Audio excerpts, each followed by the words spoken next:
Hej Horsens. Når vi bekæmper udendørs, så fylder vi myreturene med gift. Derover så giver vi en sokkelbarriere hele vejen rundt om soklen. Og de svært tilgængelige steder, der bruges ædegift. Når det kommer til myrer i græsplænen, myrer i bedene, så kan vi også bruge ædegift. Når det kommer til indendørs bekæmpelse, så er der rigtig mange, der tror, at myrerne kommer udefra og ind i huset. Men realiteten er faktisk, at 99% af gangene, jamen, så har myrerne lavet et myrebo ind under soklen eller ind i hulmuren.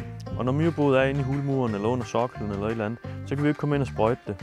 Så her der bruger vi ædegift. Ædegift er noget, vi lægger i de her små dåser. Det fordeler vi der, hvor myrerne de kommer ind hen. Det tager noget tid om at virke, fordi at myrerne de skal komme og spise det her. Når de først finder giften, så sender de et signal ud til alle de andre i kolonien, hvor det er. Og så vil det sværme med myrer hen til den her ædegift.